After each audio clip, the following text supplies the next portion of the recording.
what's up everyone? We're gonna test out the Starlink on Steam Deck.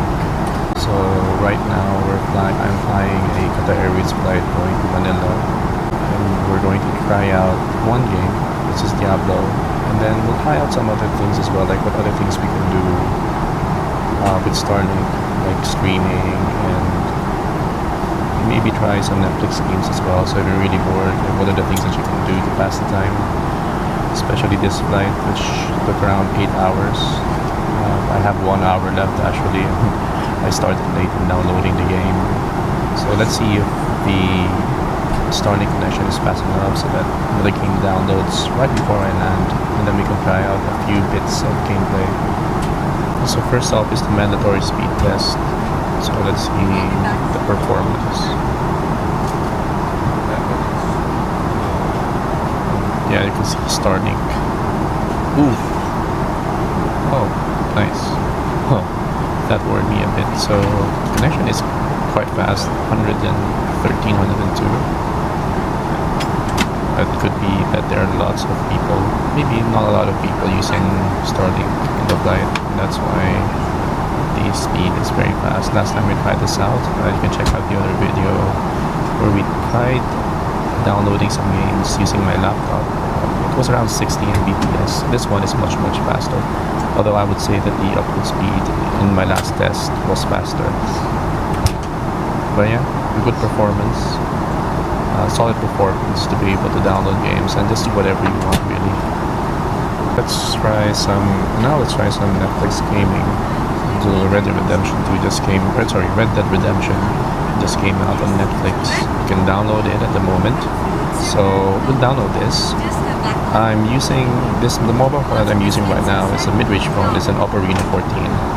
Maybe with a better gaming phone, the performance would be better, but we'll see what it looks like once I download it. So I need to install it using Google Play. There you go. Red Dead Redemption Netflix. Oh, 2.74 GB only. Okay, so this might finish first before the Diablo 2 update. Sorry, Diablo 4 update is done. Yep, and the game is done. 100% of 2.74 gigabytes. Not too long. I think maybe up to 10 minutes.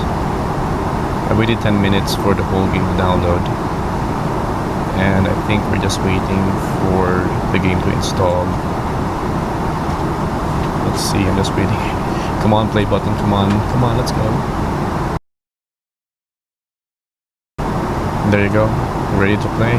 Let's try this out. So I'm so excited. I haven't played this game for quite a while. I think I last played it back in the PS3 era.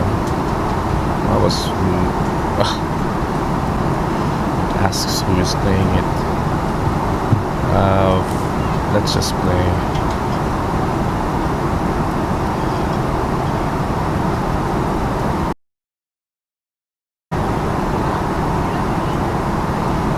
Oof, okay. Okay, we've been baited. So apparently the initial download is 2 point something gigabytes, and then you need to download another 3.38 for the Undead Nightmare, and just to complete the installation. So I guess we'll have to wait some more, but you can see that the download speed is very quick. Right before it started, we're already at 21%. Maybe it started downloading in the background while everything was loading, but I think this will finish in maybe less than 5 minutes, so we'll come back to it once it's ready. Okay, so once you've downloaded, you need to connect your account to Netflix, of course, because you download it through that medium. Just tap the screen. Okay, let's play normal. Would you like to turn subtitles on? Of course. Would you like to turn subtitles on? Save. What would you like to do? Create a new save game. Save. Alright. Exodus in America. Okay, alright, the cinematics. So I'm using I'm using a mid-range phone to play this. You're not gonna be expecting ultra settings from this, but yeah, the game works. files downloaded in maybe less than 10 minutes. So if you just want some quickie gaming on the flight, you can do it, no problem at all. Alright, so Diablo 4 is now installed, so we'll play the game. But because it's gonna take a bit of time, I'm gonna speed it up a bit so you don't have to wait. And that's after speeding up. We're now at the Blizzard loading screen. As you can see, we're logging into Battle.net, connecting to Diablo 4 services, queued for login. You see it's less than 1 minute.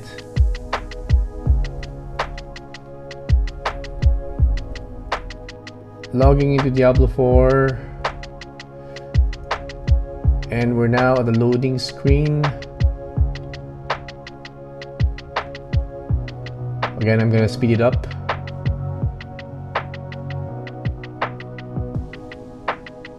It's asking me to pre-purchase the various seasons. We're not gonna do that. We're gonna select one of our existing characters. I'm gonna be selecting our emo necromancer here, Kurt. Start the game. Again, it's gonna take a bit of time. We're gonna speed it up again. And we're in. And as you can see, there is some bit of chop, and that's because of the hardware I'm playing, most probably. But otherwise, it's a very playable game. As a multiplayer as well, you shouldn't have any issues. I mean, you're able to interact with objects. There's not a lot of lag when it comes to assets appearing or if there are any enemies. As you can see, there's very little. It doesn't show the ping, but I'm guessing it's not that long.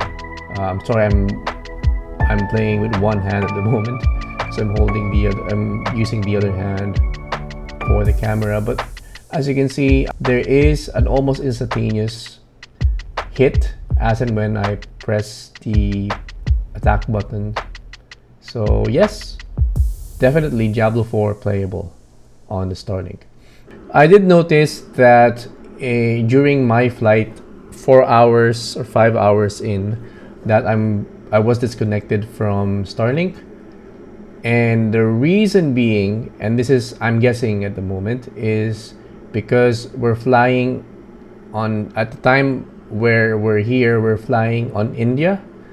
And I guess at that point during the flight, India is not covered by Starlink. And as you can see here, for example, as I try to launch Persona 3, it will launch, it will say that it's launching, but it isn't really. So you can see Steam is currently in offline mode. And that's the unfortunate thing. If you weren't able to download the game beforehand, Steam has this limitation that if you haven't been online, you won't be able to play the game that you have installed, or you won't be able to install the game because you won't be able to connect to Steam. So my suggestion is, the moment you boarded and you're on your seat, start connecting to Starlink and connect to your Steam account.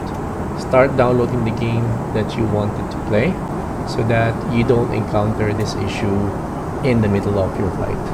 As you see, once we're outside of the Indian airspace, the Starlink connection is resumed, and we are now able to connect to the internet and resume the fun. Just an extra as well, watching YouTube is not really a problem. You can look at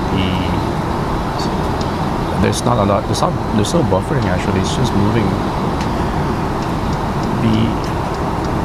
Sorry, I got distracted. But yeah, the downloading of the video is really fast. You can see that the download is much faster than the playback of the video, so that's a good sign. And also, but I think the only issue that I have with watching YouTube while on Starlink is that you can't comment, you can't see the comments at all. If you want to be a productive contributor to the YouTube community, then it won't be possible with Starlink on the flight. But hey, I mean, it's fine. It's not a big loss actually.